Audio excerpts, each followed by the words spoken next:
Bismillahirrahmanirrahim. Assalamualaikum warahmatullahi wabarakatuh. Perkenalkan, nama saya Niken Putri Asdaningrum, NIM 2111204007, Program Studi Tadris Bahasa Inggris Lokal 3. Kali ini saya akan memaparkan jawaban dari ujian tengah semester ganjil tahun 2021-2022 mata kuliah Filsafat Umum.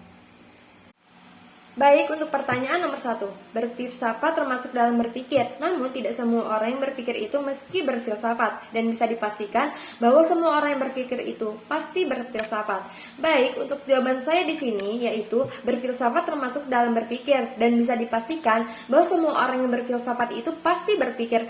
Mengapa? Filsafat ilmu pengetahuan sebagai pemikiran filosofis tentu saja semestinya juga mengemukakan sebanyak mungkin pertanyaan-pertanyaan dan persoalan-persoalan tentang segala macam hal yang berkenaan dengan ilmu pengetahuan. Ilmu pengetahuan tidak hanya dipahami atas dasar kebiasaan-kebiasaan yang dilakukan serta atas dasar pandangan-pandangan yang tidak dapat dipertanggungjawabkan, melainkan perlu dipahami atas dasar pembahasan yang rasional, kemudian kritis, logis, dan sistematis, objektif, menyeluruh, dan mendalam. Karena itulah mengapa tidak semua orang yang berpikir itu meski berfilsafat. Karena berfilsafat memerlukan pemikiran yang rasional yang mampu melepaskan diri manusia dari belenggu-belenggu tradisional dan mitis, serta membebaskan manusia dari kepicikan, ketidakjelasan, ketidaktahuan, dan kebodohan. Pemikiran kritis dan pemikiran kritisnya manusia tidak puas terhadap kebodohannya sendiri, serta terhadap ketidakjelasan segala macam informasi yang diterimanya. Pemikiran yang logis berpikir logis adalah pemikiran yang didasarkan pada kaidah-kaidah penalaran yang didukung bagi terwujudnya pemahaman, keputusan, serta kesimpulan yang kebenarannya dapat dipertanggungjawabkan. Baik, kemudian untuk pertanyaan yang nomor 2. Berdasarkan sejarah, konsep berpikir dalam filsafat mengalami perubahan. Jelaskan. Sejarah filsafat disertai dengan identifikasi pemikirannya. Baik, saya akan menjawab pertanyaan nomor 2.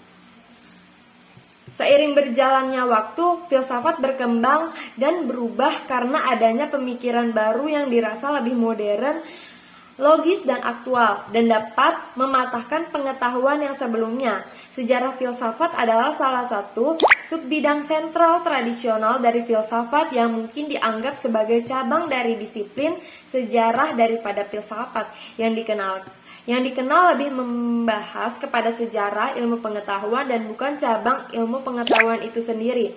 Sejarah filsafat meneliti para filsuf besar, pengaruh satu filsuf terhadap yang lain, seperti bagaimana pengaruh pemikiran Aristoteles dalam pemikirannya, Aquinas, Husserl, dan Heidegger atau Freud dalam pemikirannya, Russell.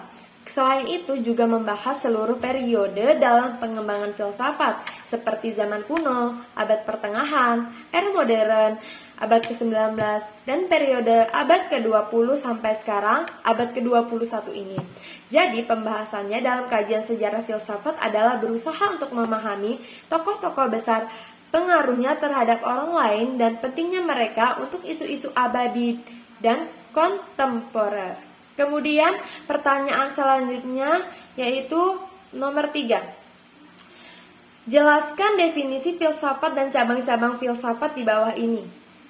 Baik, cabang-cabang filsafat ada 3 tema besar, yaitu kenyataan, nilai, dan pengetahuan karya-karya besar filsuf Aristoteles pada tahun 384 sampai 322 sebelum Masehi, dan Immanuel Kant pada tahun 1724 sampai 1804. Masing-masing dikaji dalam 3 cabang besar filsafat. Kenyataan merupakan bidang kajian matematika, nilai adalah bidang kajian aksiologi, dan pengetahuan merupakan bidang kajian epistemologi.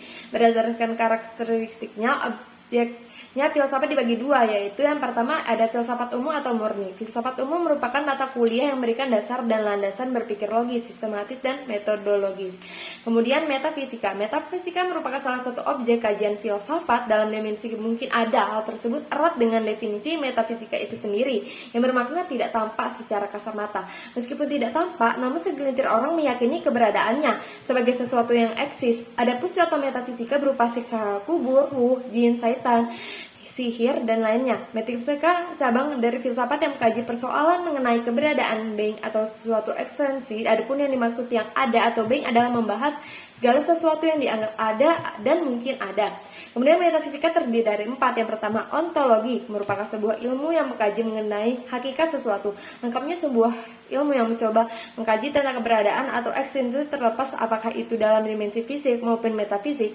Ontologi juga disebut dengan cabang ilmu yang berbicara tentang hakikat ilmu pengetahuan. Kalau dirunut lebih jauh, kata ontologi berasal dari bahasa Yunani yaitu ognos dan logos, dan ontologi didefinisikan sebagai the theory of being, of what being, mengenai keberadaan sebagai keberadaan. Ontologi berusaha menjawab pertanyaan apa itu ada, menjawab pertanyaan mengenai peristiwa di jagat raya ini, apa dan mengapa bisa ada. Hal ini menunjukkan bahwa yang menjadi objek kajian ontologi adalah realitas yang ada. Kemudian kosmologi. Kosmologi merupakan cabang filsafat yang melakukan penyelidikan kefilsafatan terhadap hal-hal yang selalu dibahas oleh ilmu alam.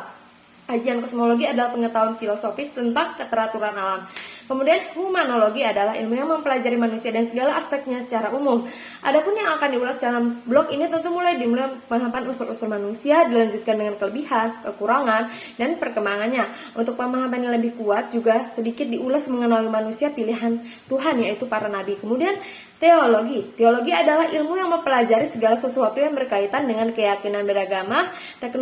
Teologi meliputi segala sesuatu yang berhubungan dengan Tuhan. Kemudian epistemologi.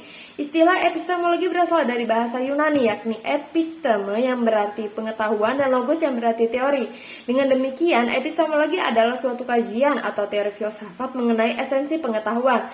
Epistemologi merupakan cara untuk mendapatkan pengetahuan. Ketika kita ingin mengetahui sesuatu, kita akan mencari cara bagaimana kita bisa mengetahui tentang apa yang ingin kita ketahui. Itulah yang merupakan hakikat epistemologi. Cara yang ingin kita gunakan dalam mendapatkan suatu pengetahuan bukan hanya sekedar cara yang penting kita bisa mengetahui sesuatu, namun bagaimana cara yang benar. Kemudian logika. Logika sebagai salah satu cabang filsafat pada dasarnya adalah cara untuk menarik kesimpulan yang valid.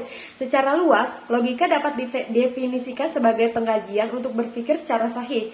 Ada banyak cara menarik kesimpulan, namun secara garis besar semua itu digolongkan menjadi 2 cara, yaitu logika induktif dan logika deduktif. Logika induktif erat hubungannya dengan penarikan kesimpulan dari kasus-kasus individual nyata menjadi kesimpulan yang bersifat umum. Sedangkan logika deduktif berhubungan dengan penarikan kesimpulan dari kasus-kasus yang umum menjadi kesimpulan yang bersifat khusus atau individual. Baik logika induktif maupun logika deduktif dalam proses penelarannya mempergunakan premis-premis yang berupa pengetahuan yang dianggap benar. Ketepatan penarikan kesimpulan tergantung dari 3 hal, yakni kebenaran premis mayor, kebenaran premis minor, dan keabsahan pengambilan keputusan. Sekiranya salah satu dari ketiga unsur tersebut tidak terpenuhi, maka kesimpulan yang ditariknya akan salah. Kemudian aksiologi. Aksiologi merupakan kajian filsafat mengenai nilai. Nilai sendiri adalah suatu kualitas yang kita berikan kepada sesuatu objek sehingga sesuatu itu dianggap bernilai atau tidak bernilai. Pada masa kini, objeknya lebih banyak berupa sains dan teknologi. Peradaban manusia masa kini sangat bergantung pada ilmu pengetahuan, sains dan teknologi. Berkat kemajuan pada kedua bidang ini, pemenuhan kebutuhan manusia dapat dilakukan dengan cepat dan mudah. Banyak sekali penemuan-penemuan baru yang amat membantu kehidupan manusia, seperti misalnya penemuan dalam bidang kedokteran dan kesehatan. Nilai yang menjadi kajian aksiologi ada 2, itu sebabnya aksiologi dibagi menjadi 2 subcabang, yaitu etika. Etika atau filsafat perilaku sebagai cabang filsafat yang membicarakan tindakan manusia dengan penekanan yang baik dan yang buruk. Kemudian estetika, menurut Semiawan menjelaskan estetika sebagai the study of nature of beauty in the fine art, mempelajari tentang hakikat keindahan di dalam seni. Estetika merupakan cabang mengkaji tentang yang baik dan buruk. Kemudian filsafat khusus. Pengertian filsafat pendidikan adalah ilmu yang mempelajari sekaligus bisa melahirkan pengetahuan baru, sains, dan melahirkan cabang ilmu baru. Dilihat dari proses kerjanya, filsafat pendidikan sebagai proses berpikir manusia yang bertujuan untuk memperoleh kearifan dan kebijakan. Kemudian filsafat hukum mengkaji prinsip-prinsip hukum dan hukum positif, termasuk mengkaji konsep-konsep keperbuatan, niat, kehendak, kebebasan, dan keadilan. Kemudian filsafat ini berusaha membuat satu teori umum berkaitan dengan karakteristik hukum. Kemudian sejarah filsafat adalah salah satu sub tradisional yang filsafat mungkin dianggap sebagai cabang dari disiplin sejarah daripada filsafat yang dikenal lebih membahas kepada sejarah ilmu pengetahuan dan bukan cabang ilmu pengetahuan itu sendiri. Apa yang dimaksud dengan filsafat seni? Filsafat seni adalah kajian masalah umum dan mendasar tentang pertanyaan apa itu seni. Dengan berfilsafat kita terus mempertanyakan pengertian seni melalui metode-metode ilmiahnya. Apa yang dimaksud dengan filsafat logika? Logika sebagai cabang filsafat adalah cabang filsafat tentang berpikir. Logika membicarakan tentang aturan-aturan berpikir agar dengan aturan tersebut dapat mengambil kesimpulan yang benar. Menurut Immanuel, kata filsafat adalah sebuah ilmu pengetahuan yang menjadi pokok pangkal dan puncak segala pengetahuan yang tercakup di dalamnya. 4 persoalan, yaitu apa yang dapat diketahui metafisika, apa yang seharusnya dilakukan etika, sampai di mana harapan kita agama, dan apa hakikat manusia antropologi. Kemudian yang terakhir yaitu nomor 4, jelaskan bagaimana peran filsafat dalam membentuk kerangka berpikir sebelum seorang individu melakukan suatu tindakan. Baik, di sini saya akan menjawab, yaitu filsafat berperan dalam membentuk kerangka berpikir sebelum seorang individu melakukan suatu tindakan. Konsep berpikir filsafat adalah cara berpikir yang radikal, universal, konseptual, konsisten, sistematis. Dengan menggunakan kerangka pikir filsafat, individu akan menentukan sikap dan melakukan tindakan secara objektif, efisien, terarah, dan profesional. Sehingga apapun yang terjadi setelah tindakannya, ia tidak mengesal dan mampu menghadapi segala kemungkinannya. Baik, sekian dari saya untuk video kali ini. Semoga bermanfaat. Akhirul kalam. Wassalamualaikum warahmatullahi wabarakatuh.